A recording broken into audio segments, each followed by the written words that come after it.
का KCC commerce classes में। इस वीडियो में हम क्वेश्चन करेंगे 24 एंड 25। अभी तक हम क्वेश्चन नंबर 23 तक सॉल्व कर चुके हैं। अगर आप पहली बार इस वीडियो को देख रहे हैं तो प्लेलिस्ट में जरूर जाएं। प्लेलिस्ट का लिंक डिस्क्रिप्शन में है। पहले के न्यूमेरिकल क्वेश्चन को जरूर देखें ताकि आपको पूरा टॉपिक अच्छे से समझ में आ जाए। वीडियो पसंद आए तो लाइक करें, चैनल को सब्सक्राइब करें ताकि आपको नई वीडियो की नोटिफिकेशन मिलती रहे। तो चलिए शुरू करते हैं। Question number 24। X, Y and Z are partners sharing profit and loss equally. X, Y, Z तीन पार्टनर हैं, इनका प्रॉफिट शेयरिंग जो रेशियो है वो इक्वल है, बराबर बराबर है। एज पर partnership deed Z is entitled to a commission of 10% on the net profit after charging such commission. इसको अंडरलाइन करना, आफ्टर चार्जिंग सच कमीशन क्यों करना है आगे बताऊंगा, अंडरलाइन कर लेना, आफ्टर चार्जिंग सच कमीशन तक। The net profit before charging commission is rupees 2,20,000. Determine the amount of commission payable to Z.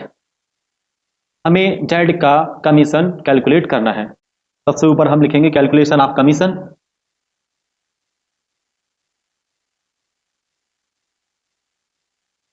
अब हम कमीशन किसका कैलकुलेट करना है? Z का। हम लिखेंगे कमीशन टू Z।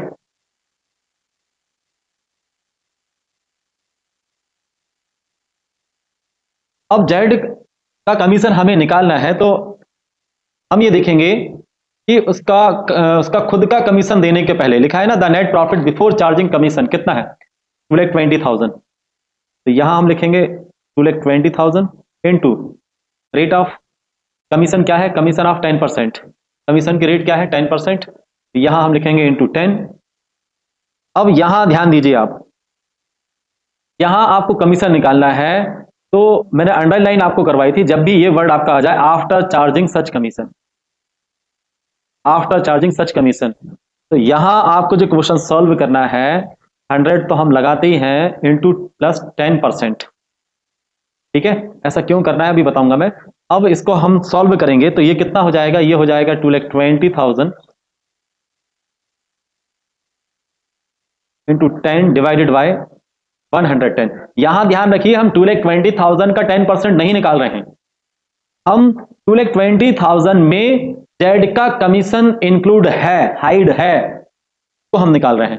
2,20,000 का 10% नहीं निकाल रहे हैं, 10% Z का कमीशन इसमें हाइड है वो निकाल रहे हैं। वो जब हाइड है ना तो ऐसे ही निकालना पड़ता है। 10% हाइड है तो यहां डिवाइड करेंगे 110 से, 20% हाइड होता तो डिवाइड करते 120 से, 30% हाइड होता तो डिवाइड करते 130 से। मतलब अब ये लाइन देखिए, जब भी ऐसी लाइन आपको दिखाई दे आफ्टर चार्जिंग सच कमीशन, है ना, तो अब हम क्या करेंगे, ये इस जीरो से इस जीरो को हमने कट कर दिया है।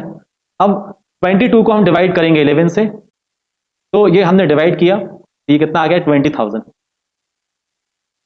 तो कमीशन कितना आएगा? 20,000। समझ में आया आपको? ये रफ में बता दे रहा हूं क्या कहना चाह रहे थे। ये बोल रहे थे ये जो प्रॉफिट है 2,20,000 रुपए जेड को कमीशन देने के पहले का, तो जेड को कमीशन देना है आफ्टर चार्जिंग सच कमीशन, मतलब इसका खुद का कमीशन देने के बाद जो अमाउंट आएगा उसका 10%, ये कहना चाह रहे हैं।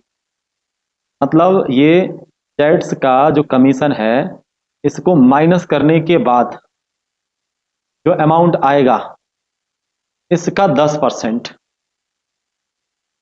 मतलब इसमें 10% अमाउंट जेड के कमीशन का इंक्लूड है, हाइड है। जब भी इस टाइप की लैंग्वेज यूज होती है तो हम कैसे निकालेंगे? 10% है तो इंटू 10 डिवाइडेड बाई 110, 20% होगा तो इंटू 20 डिवाइडेड बाई 120 तरीके से करना है। देखो मैं बता भी देता हूं, जैसे अभी हमने कितना निकाला? 20,000, तो ये आया 20,000। अब ये 2,20,000 में यदि हम 20,000 माइनस करें तो इसका कमीशन चार्ज करने के बाद, आफ्टर चार्जिंग सच कमीशन लिखा है, आफ्टर मतलब बाद में होता है, इसका कमीशन चार्ज करने के बाद प्रॉफिट कितना रहेगा? वो आएगा 2 लाख रुपए। इसका 10% कमीशन कितना आएगा? 20,000 ही आएगा ना। आप देखिए इसी तरीके से इस क्वेश्चन को हमें सॉल्व करना है जब भी आफ्टर चार्जिंग सच कमीशन लिखा हो, है ना। ये आपको नहीं करना है, ये रफ में मैंने आपको समझाया था, है ना। तो ये जेड का कमीशन आ गया कितना? 20,000। अब हम देखते हैं कमीशन टू जेड 20,000, यहाँ लिख भी देना है भाई आपको, है ना, लिख भी देना चाहिए। यहाँ हम क्या लिखेंगे? कमीशन टू जेड लास्ट में लिख देना चाहिए आपको। कमीशन टू जेड ये ₹20,000, ये बॉक्स में हमने तो हाईलाइट भी हो जाएगा इससे, ये आंसर आ गया। ठीक है, अब हम देखते हैं क्वेश्चन नंबर 25 को सॉल्व करेंगे। X and Y are partners in a firm. X is to receive a commission of 10% of net profit before charging any commission. देखिए यहां आफ्टर नहीं बिफोर लिखा है, ध्यान दीजिए, बिफोर लिखा है तो ऊपर वाला कॉन्सेप्ट यहां इस क्वेश्चन में नहीं लगाना है। बिफोर लिखा है तो फिर कोई दिक्कत ही नहीं, नॉर्मल जैसे करते हैं वैसे ही करेंगे हम। Y is to receive a commission of 10% of net profit after charging all commission. यहां जरूर हमें कॉन्सेप्ट लगाना पड़ेगा जो हमने क्वेश्चन नंबर 24 में यूज किया था, है ना। तो बाय का कमीशन निकालना है तो हम इंटू 10 डिवाइडेड बाय 110 करना ही पड़ेगा। Net profit for the year ending 31 March before charging any commission was ₹55,000। Find commission of X and Y. Solve करते हैं हम क्वेश्चन नंबर 25 को। यहां क्वेश्चन नंबर 25 क्या लिखेंगे सबसे ऊपर हम, कैलकुलेशन ऑफ कमीशन। अब सबसे पहला पार्टनर का नाम है एक्स, एक्स का कमीशन निकालेंगे, कमीशन टू एक्स, यहां हम लिखेंगे कमीशन टू एक्स। एक्स को कमीशन देना है नेट प्रॉफिट का, लिखा भी है ना, commission of 10% of net profit before charging any commission, कोई भी कमीशन चार्ज करने के पहले का है तो नॉर्मली निकालेंगे हम।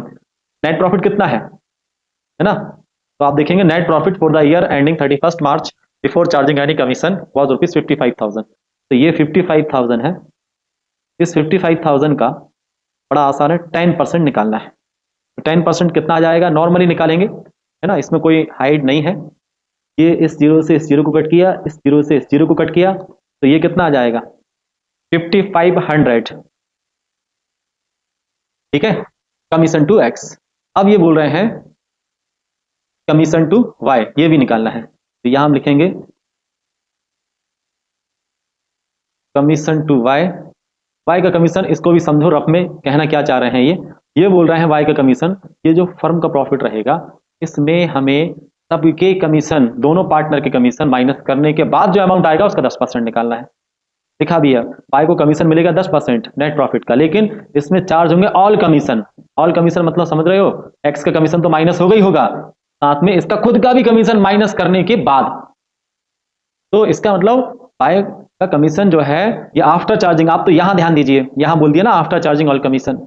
ठीक है, तो यहां ये कहना चाह रहे हैं इसमें ये एक तो एक्स का कमीशन माइनस करना है, कमीशन तो हमें पता है 5500, और वाई का कमीशन भी माइनस करना है, लेकिन ये वाई का कमीशन तो हमें पता ही नहीं है। क्या मतलब, यहां यदि हम ये रफ में करना है, ठीक है भाई, समझाने के लिए बता रहा हूं, ये कहना क्या चाह रहे हैं, 55,000 में 5500 हम माइनस करेंगे तो ये आ जाएगा कितना 49,500।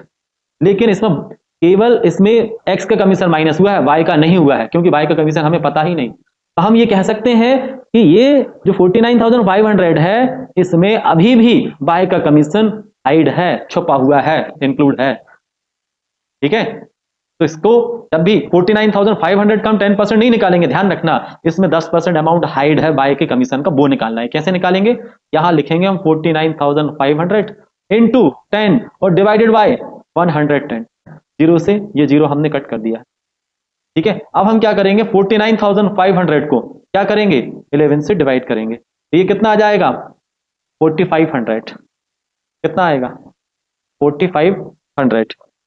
तो वाई का कमीशन कितना आ जाएगा 4500। समझ में आया इधर ये कहना क्या चाह रहे हैं, ये कहना चाह रहे हैं 4500 माइनस करने के बाद जो अमाउंट आएगा, है ना, मतलब 49,500 माइनस 4500, तो ये कितना आ जाएगा 45,000 आएगा, इसका 10%, ये कहना चाहता हूं। तो उम्मीद करता हूं स्टूडेंट्स ये दोनों क्वेश्चन आपको समझ में आए होंगे। अगर आप पहली बार इस वीडियो को देख रहे हैं तो प्लेलिस्ट में जाएं और पहले के न्यूमेरिकल क्वेश्चन को जरूर देखें ताकि आपको पूरा टॉपिक अच्छे से समझ में आ जाए। प्लेलिस्ट का लिंक मैंने डिस्क्रिप्शन में भी दिया है। वीडियो अच्छा लगा हो तो लाइक करें, शेयर करें और चैनल को सब्सक्राइब करना ना भूलें। फिर मिलते हैं अगली वीडियो में। Thank you.